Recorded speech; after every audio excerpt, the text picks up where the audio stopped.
Hi, so today I'll be showing you how to make a pavlova. Ingredients for a pavlova are sugar.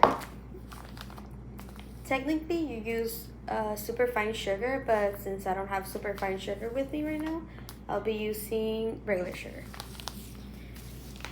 You'll need eggs. I like to add a little bit of lemon juice and a pinch of salt. There are 3 types of meringues that you can use for a pavlova, which are French meringue, Swiss meringue, and Italian meringue. Since I don't have super fine sugar, I'll be doing a Swiss meringue. For a French meringue, you'll need super fine sugar. A Swiss meringue is when you melt your sugar to your egg whites in a double boiler. French meringue is typically used for pavlova. French meringue is when you add sugar slowly to the mixture. It is really delicate and pavlova is really picky. So we'll start with the meringue. So first you'll add your egg whites. Today I'll be doing a small pavlova, so I'll be using 2 egg whites. For a pavlova, you use a 1-to-2 ratio, so for every part of egg, you use 2 parts of sugar. So I'll start with 2 egg whites.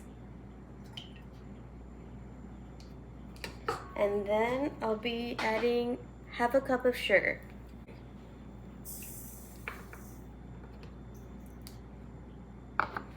For a double boiler, you need a pot and your bowl. So you'll first add water to the pot and turn the heat out. Then you'll place the bowl on top. And you'll be whisking it constantly so the sugar dissolves. So this is a double boiler, and you'll be whisking your sugar into your eggs so it melts.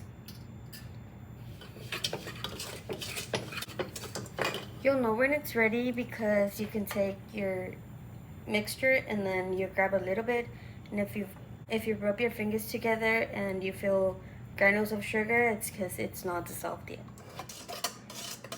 So my mixture is ready. You grab it between your fingers, you can't feel any granules of sugar. My sugar has dissolved in the egg whites, so now I'll be adding half a teaspoon of lemon juice and a pinch of salt. I have my oven preheating to 250. We'll be whisking the mixture until we have stiff peaks.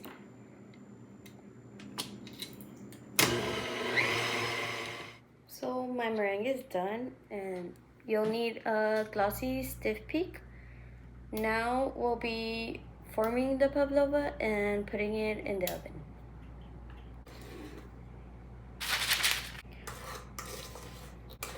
For a pavlova, I like to form my pavlova into a circle.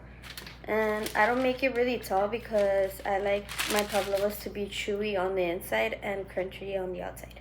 So if you make your pavlovas really tall, you'll have crunchy inside and crunchy outside. When you make it round, you'll have your pavlovas will cook evenly.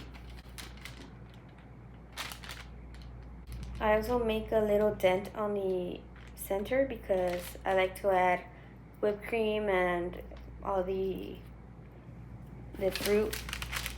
So just form your pavlova whichever way you like and whichever way you want. You could also make shapes and little heart shapes or really tall pavlovas. So this is my pavlova. It's a small pavlova.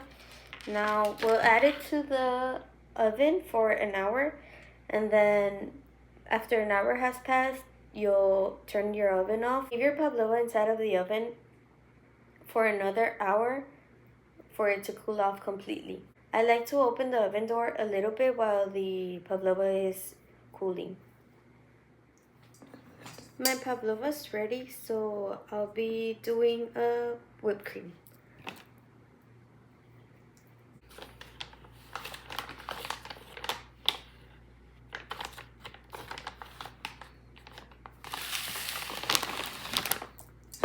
I'll be whipping it until I have stiff peaks.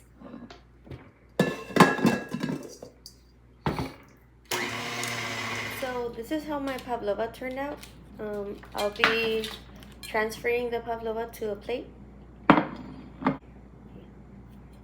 You can just take your pavlova out of the parchment paper carefully so it doesn't break. So now I'll be decorating my pavlova. I have my whipped cream right here. I have strawberries. I also made a quick chocolate ganache, which you can make in the stove with a double boiler. You just add your chocolate chips and you add your heavy whipping cream and you stir consistently until you like your consistency. So I'll be adding the whipped cream, strawberries, and then the chocolate ganache.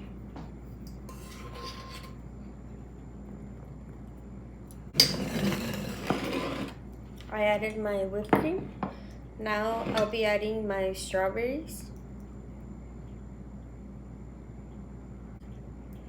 You don't necessarily have to add fruit. It's just I like my pavlova with fruit. So this is how my pavlova's looking. And now I'll be adding the chocolate ganache on top. And so this is how my pavlova turned out.